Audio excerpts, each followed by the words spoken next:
네, 옆 사람하고 인사 나누겠습니다. 사랑합니다. 축복합니다. 잘하셨습니다.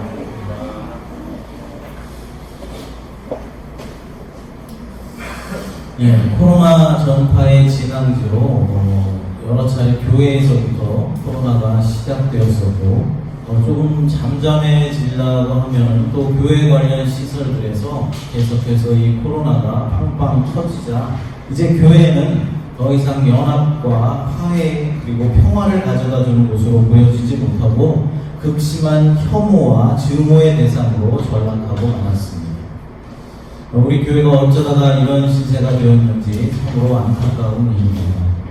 원래 교회는 고통받는 이들과 함께하며 그들의 상처를 치유해주고 그리스도의 사랑으로 연약한 자들을 돌보고 섬기는 곳이어야만 합니다.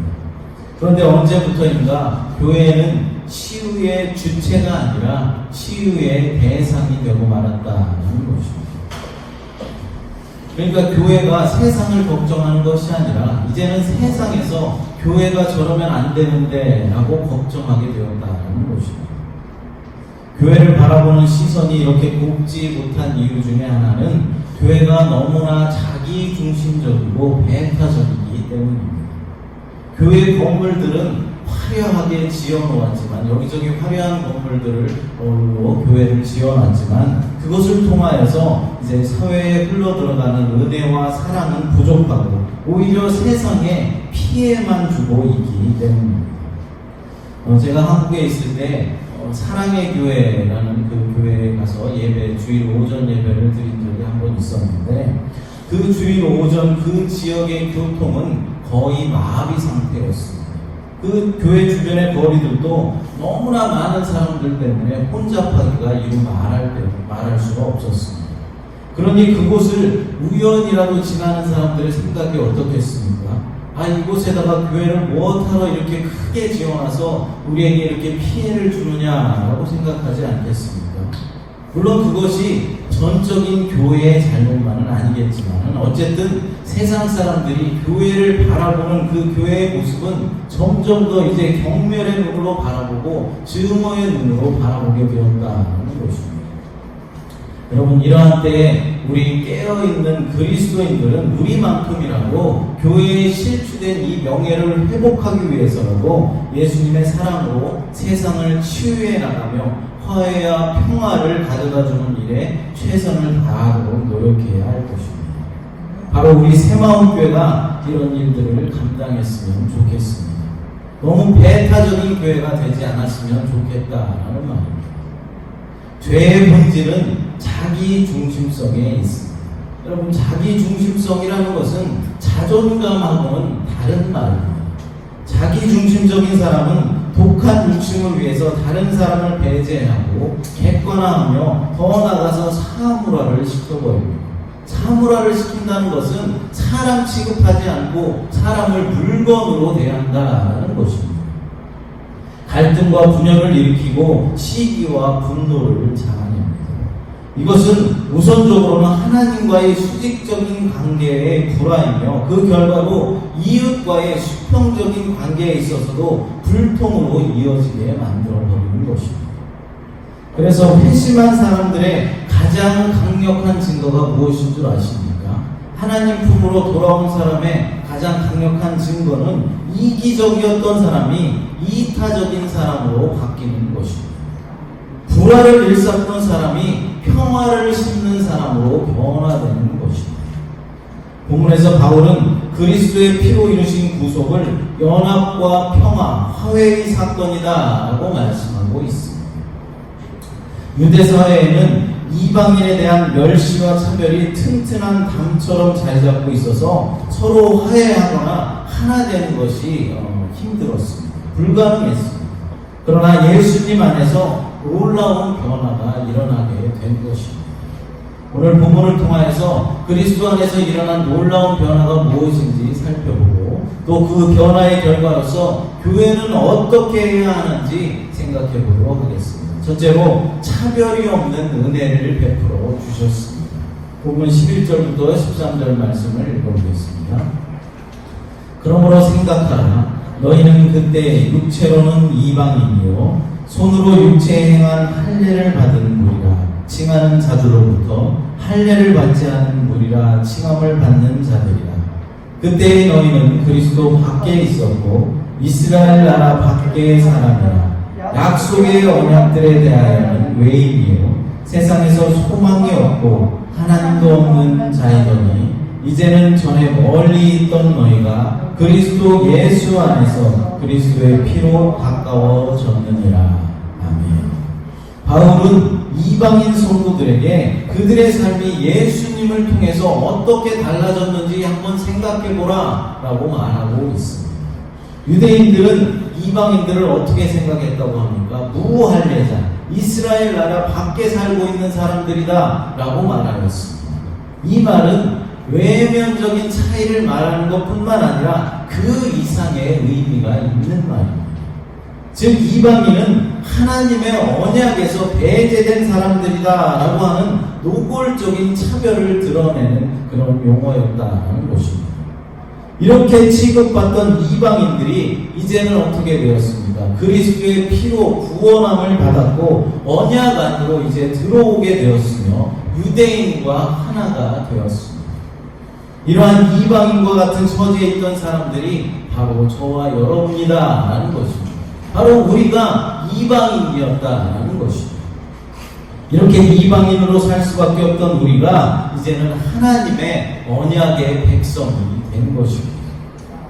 그리스도를 몰랐을 때 우리들은 하나님 나라의 언약과는 아무런 상관도 없이 살았습니다. 다른 많은 신들을 섬겼지만은 하나님은 몰랐습니다. 제가 어렸을 때 우리 어머니가 아직 예수를 영접하지 않고 예수를 믿지 않았을 때 이제 제 생일이 되면은 수수팥단지 떡을 해가지고 이곳저곳에다 갖다 놨습니다. 뒤에 이제 외양간에도 갖다 놓고 장독대에도 갖다 놓고 심지어는 화장실에까지 갖다 놓고 이제 악귀를 쫓아달라라고 하면서 천지신명께 빌던 모습이 생각이 납니다. 이렇게 하나님을 몰랐으니 우리에게는 생명이 없었고 이 세상만 바라보고 쫓으며 살았습니다.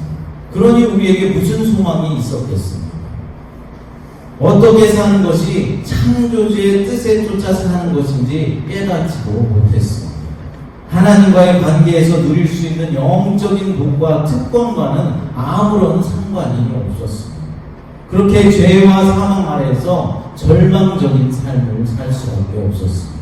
본의 아니게 하나님을 아는 백성과도 원수된 삶을 살 수밖에 없었습니다. 서로가 서로를 배척하고 경멸했습니다. 둘 사이에는 커다란 원수된 것, 즉 적개심이나 적대감이 있었습니다. 하나님을 모르고 세상을 따라 살다 보니 그렇게 이웃을 밟고 이웃을 밀치고 이웃을 이겨야만 생존할 수 있다라고 생각했습니다. 그래서 내 안에 평화도 없었고 모든 관계에 있어서도 참 평안을 얻지 못하였습니다. 그런 우리가 하나님의 은혜로 이제는 하나님과의 언약 백성이 되었다라는 것입니다. 외양간과 화장실에까지 시루떡을 가져다 놓고 악기를 쫓아달라라고 빌던 어리석은 삶에서 이제는 예수 그리스도 안에서 평화를 누리며 자유함을 얻는 그런 삶을 살게 된 것입니다. 이런 놀라운 은혜를 받은 사람으로서 우리는 누군가가 인종적으로 어떤 문화적으로 자신과 다르다라는 이유 하나 때문에 그들을 함부로 판단하거나 그들을 차별하면 안 된다는 것입니다. 이곳 미국에는 뿌리 깊은 인종차별이 존재하고 있다는 사실을 여러분들은 잘 아실 것입니다. 링컨 대통령이 이제 노예제도를 철폐하고 흑인에 대한 인종차별을 법적으로 금지했지만 그로부터 100년이 지난 1963년에도 엄연히 인종차별은 존재하고 있었습니다. 그로 인해서 마틴 루터 킹 목사가 흑인 인권운동을 이제 주도하게 되었고 결국 그 유명한 워싱턴 링컨 광장에서의 불후의 명연설을 남기게 되었습니다. I have a dream 이라는 제목의 이 연설은 전국에 이제 방송이 되면서 흑인이 단결함은 물론이거니와 백인들에게도 많은 지지를 얻어내었고 인권신장의 길을 열어냈습니다. 그러나 안타깝게도 흑인 대통령까지 배출한 이 미국이지만은 지금의 현실은 아직도 이제 인종차별이 존재하고 있다는 사실입니다. 그러나 미국만 욕할 것은 아닙니다. 우리나라 사람들은 어떻습니까? 우리나라만큼 인종차별이 심한 나라도 없을 것입니다. 우리나라 사람들은 흑인을 뭐라고 부릅니까? 깜둥이라고 부르고, 백인은 양키나 호쟁이라고 부릅니다. 일본 사람들은 원숭이라고 놀리고, 중국 사람들은 짱깨라고 놀려댑니다. 동남아 사람들은 아예 사람 취급도 하지 않습니다. 동남아 노동자에 대한 노동 착취와 인권 말살은 우리나라에서 이미 오래전부터 큰 문제거리가 되고 있습니다. 그러나 우리 믿음의 사람들은 어떻게 해야 합니까? 하나님 나라의 백성으로 인종차별을 비롯한 모든 차별을 하지 않도록 우리는 노력을 해야 하고 최선을 다해야 합니다. 남녀 차별이나 어떠한 차별에도 우리는 용납하면 안 된다라는 것입니다. 왜 그렇겠습니까? 우리도 근본적으로는 차별을 받고 있던 이방인이었기 때문에 그렇습니다. 죽을 수밖에 없는 진노의 자녀들이었다라는 것입니다. 하나님의 은혜가 없었다면 죽음을 향해 달려가는 차별받는 처참한 우리의 모습이었기 때문입니다. 그러므로 우리는 하나님의 자녀로서 차별 없는 세상을 만들어내기 위해서 최선을 다해야 합니다. 나부터 차별로부터 부끄러움 없는 삶을 살도록 실천해 나가야 한다는 것입니다. 특별히 여러분, 우리 교회 내에서 차별이 존재하지 않도록 우리들은 늘 신경을 써야 하고 늘 기도하며 나가야 하는 것입니다. 둘째로 담을 허무는 은혜를 베풀어 주셨습니다. 본문 14절부터 18절 말씀 읽겠습니다.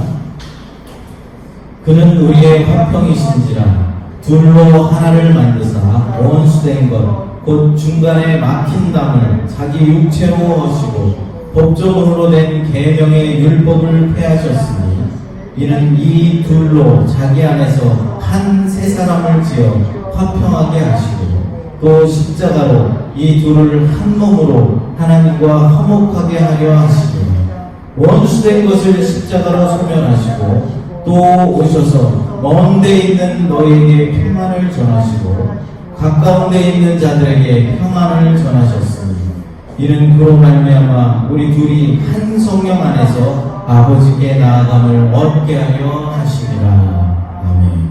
바울은 예수님께서 유대인과 이방인 사이에 있던 담을 허무셨다라고 말씀하십니다.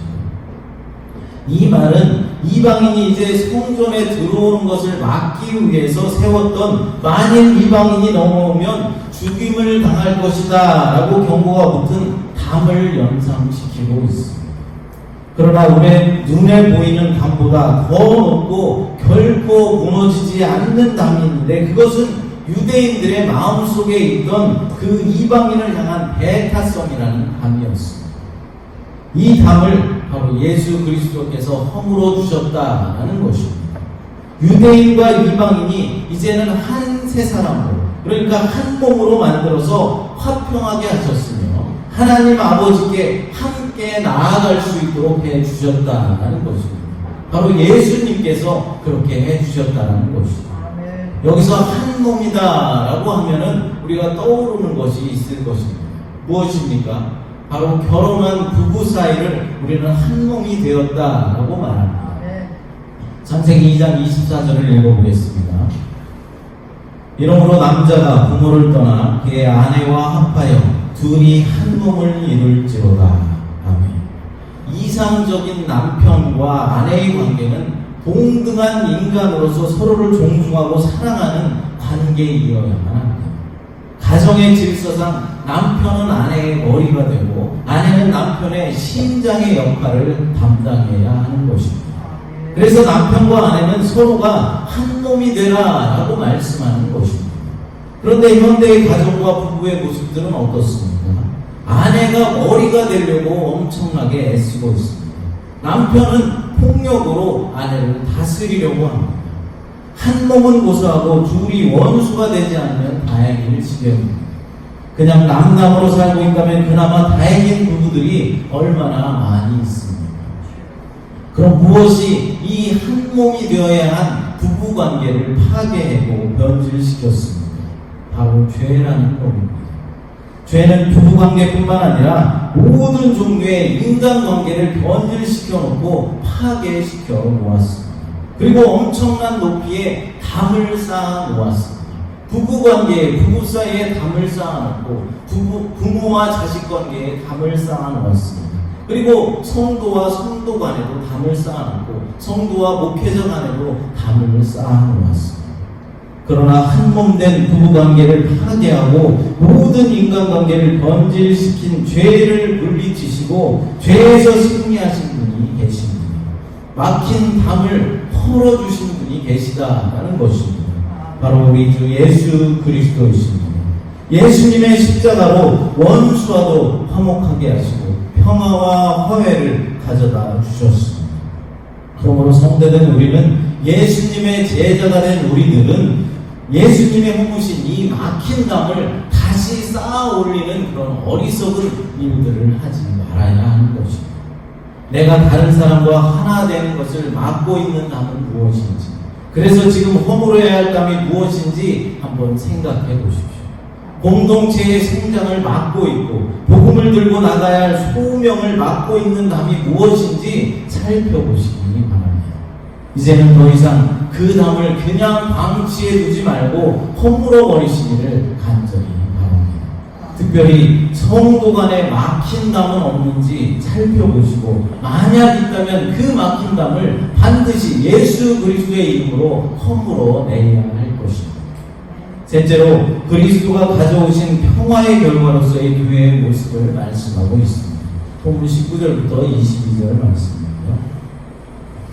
그러므로 이제부터 너희는 외인도 아니요 나그네도 아니요 오직 성도들과 동일한 시민이요 하나님의 권속이라. 너희는 사도들과 선지자들의 터 위에 세우심을 입은 자, 그리스도 예수께서 친히 모퉁이 돌이 되셨느니라. 그의 안에서 건물마다 서로 연결하여 주 안에서 성전이 되어가고, 너희도 성령 안에서 하나님이 거하실 처소가 되기 위하여 그리스도 예수 안에서 함께 지어져 다니느니라. 아멘. 이제 우리 모두는 하나님 나라의 외국인도 아니고 나그네도 아니다 라고 말씀합니다. 하나님 나라의 시민권자요, 이제는 하나님의 권속들이 된 것입니다. 사도들과 선지자들이 다져놓은 터 위에 세움을 입은 영적인 성전들, 원수였던 사람과도 성령 안에서 한 사람 성전으로 지어져 가고 있는 것입니다. 바로 우리 새마음교회 공동체가 이렇게 되었으면 좋겠습니다. 따로가 아니라 함께이고, 나만이 아니라 우리가 되어야 하는 것입니다. 서로가 뗄래야 뗄 수 없는 운명 공동체여 유기체처럼 연합이 되어서 서로가 서로의 생명을 위해서 기여하는 그런 관계가 되어야 하는 것입니다. 나만 살고 다른 사람은 죽어도 좋다라는 것이 아니라 나도 살고 다른 우리 지체도 살리는 그런 우리의 모습이 되어야 한다는 것입니다. 우리 교회 공동체는 그렇게 이 세상에서는 볼 수 없는 새로운 인류, 새로운 사회를 만들어 가야 하는 것입니다. 우리 교회는 세상 앞에 제사장 공동체가 되었고 하나님 나라의 모델 하우스가 되었습니다. 그것이 바로 교회입니다. 여러분들의 교회 생활이 바로 천국에서의 맛보기가 되어야 한다는 것입니다. 여러분들의 교회 생활은 과연 어떠하십니까? 천국에서의 삶을 조금이라도 경험하고 계십니까? 천국의 삶을 조금이라도 맛보기 하고 계십니까? 아니면 아주 지긋지긋해하며 교회에 나오는 것이 정말로 괴롭고 고통스러우십니까? 만약 고통스럽고 괴롭게 교회 생활을 하고 계시다면 그것은 무언가 잘못된 것입니다. 그 잘못에는 크게 두 가지 요인이 있을 수 있습니다. 하나는 목회자나 교회의 잘못일 것입니다. 목회자나 교회의 리더자들이 교회를 하나님의 뜻대로 운영하지 못하고 세상적인 생각과 세상적인 방법으로 운영해 나가기 때문에 생기는 고통입니다. 또 하나는 자기 자신의 잘못입니다. 목회자나 교회가 하나님의 뜻대로 바르게 교회를 운영해 나가려고 애를 쓰고 있지만 자기 자신의 고집을 내려놓지 못하고 하나님의 뜻이 아니라 자기 자신의 뜻이 이루어지기를 바라며 자신의 뜻이 성취되지 않는 것만 생각하면서 어린아이처럼 계속해서 투정을 부리는 것입니다. 마태복음 7장 3절 말씀을 읽어보겠습니다. 어찌하여 형제의 눈 속에 있는 티는 보고 내 눈 속에 있는 들보는 깨닫지 못하느냐. 자기 눈 속에 있는 들보는 보지 못하고 다른 사람에게 있는 작은 티를 보고 나무란다라는 것입니다. 여러분, 교회에서 어떤 사람을 욕하고 싶고 어떤 사람을 비방하고 싶거든 먼저 나는 어떠한가라는 것을 반드시 뒤돌아보시기 바랍니다. 다른 사람의 허물을 들추기 전에 나의 믿음, 나의 신앙은 과연 다른 것인가 라는 것부터 깨달아야 한다는 것입니다. 자신이 옳다고 굳게 믿고 있는 신앙의 행위가 사실은 틀린 것이고 성경적이 아닌 것일 수도 있는 것입니다. 그래서 우리는 날마다 설교 말씀 가운데 성경 말씀을 묵상해 나가면서 깨닫게 해달라고 엎드려서 기도해야 하는 것입니다. 먼저는 내가 잘못된 것이 아닌지 말씀에 비추어서 깨달아야 하고, 명백히 다른 사람이 틀렸다면 그 사람을 정죄하기보다는 그 사람을 위해서 기도해주고 지혜롭게 권면해줘야 하는 것입니다. 사랑하는 여러분, 예수님은 자신의 죽음을 통해서 우리를 하나로 만들어 주셨습니다. 화평케 하시는 예수님의 사역이 있었기에 이방인이었던 바로 저와 여러분들이 하나님 나라의 시민이요 그분의 가족이 된 것입니다. 우리는 이제 그분 안에서 서로 연결되며 함께 지어져가는 성전이 되었습니다. 그동안 편견에 빠져서 판단하고 배척했던 그런 사람이 있다면 이제는 그리스도 예수 안에서 사랑으로 그들을 품어내야 하는 것입니다. 그들과 연합하고 하나님의 성전으로 함께 지어져 가도록 노력해야 하는 것입니다. 그러할 때 하나님께서 우리 안에서 거해주시고 하나님께서 높임을 받으시는 것입니다. 교회에서 믿음으로 만난 성도들을 보면 세상에서 어떤 다른 일 때문에 만난 사람보다도 훨씬 더 친근한 사이가 되는 것을 볼 수 있습니다. 왜 그렇겠습니까? 예수 그리스도 안에서 만나니까, 기도와 말씀 가운데 만나니까 피를 나눈 형제보다도 더 친근해지는 것입니다. 사람은 마치 돌과 같습니다. 돌은 딱딱해서 절대 돌과 돌은 붙을 수가 없습니다. 그러나 시멘트가 그 돌 사이에 들어가면 어떻게 됩니까? 망치로 부숴도 잘 떨어지지 않게 딱 달라붙게 되어 있습니다. 그런 의미에서 예수님은 우리를 딱 붙여놓는 그런 시멘트와도 같은 분이십니다. 원수까지도 예수 그리스도께서 들어오시면은 사랑하게 만들어버리기 때문입니다. 사랑하는 여러분, 하나님의 사랑이 여러분 가슴 속에서 흘러나오도록 하십시오. 그것이 바로 하나가 되는 비결입니다. 하나님을 깊이 체험하려 씨름하면 할수록 우리는 자신도 모르게 조금씩 다른 사람을 이해하게 되고 더 사랑하고 있음을 느끼게 될 것입니다. 우리가 하나 되어야 하는 또 다른 이유가 있습니다. 그것은 바로 전도와 선교를 위해서 그렇습니다. 교회는 땅 끝까지 가서 제자를 삼으라 라는 지상 명령을 받았는데 성도들끼리 하나가 되지 못하고 서로 싸우고만 있다면 이 지상 명령을 실천하기가 매우 어려워진다라는 것입니다. 실제로 로마의 고위 관리들은 300년 가까이 동안 그리스도인들을 핍박하면서도 자기들끼리는 봐라 저들이 얼마나 서로를 사랑하는가, 저런 사랑이 어떻게 가능할까 라면서 감탄했다라는 기록이 있습니다. 끝없는 정치 싸움과 물질주의, 미움과 음모, 살인에 지쳐있던 로마인들이 그리스도인들의 목숨을 건 형제 사랑에 녹아내리기 시작하는 것입니다. 결국 그리스도인들을 핍박하던 군인들로부터 서서히 무너져 내리기 시작해서 상류층 다수가 이제 복음을 받아들이고 마침내 전 국가가 복음화되기에 이르렀던 것입니다. 요한복음 13장 35절 말씀을 읽어보겠습니다. 너희가 서로 사랑하면 이로써 모든 사람이 너희가 내 제자인 줄 아니라. 아멘. 예수님의 말씀입니다. 성도들끼리, 그러니까 교인들끼리 서로 사랑하는 모습을 보면 세상 사람들이 그 모습을 보면서 아, 이 사람들이 정말로 예수를 믿는 제자들이구나, 이 사람들이야말로 정말로 예수님의 사람들이구나 라고 알게 된다는 것입니다. 사랑의 힘이 이렇게 큰 것입니다. 세상은 서로를 자신의 목숨처럼 정말로 사랑하는 믿음의 공동체를 애타게 그리워하고 있습니다. 그러니까 전도와 선교는 우리가 서로를 하나님의 사랑으로 사랑하지 않으면 힘을 받을 수가 없다라는 것입니다. 여러분, 세상에서 가장 하나가 되기 어려웠던 유대인과 이방인을 예수님께서 하나 되게 하셨습니다. 한몸 되게 하는 그런 역사가 일어났습니다.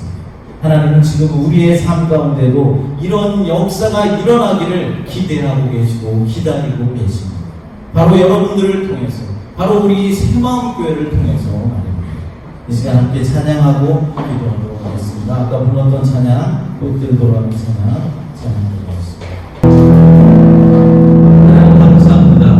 우리 새마음교회가 막힌 담을 허무는 교회가 될 수 있도록 인도하여 주시옵소서.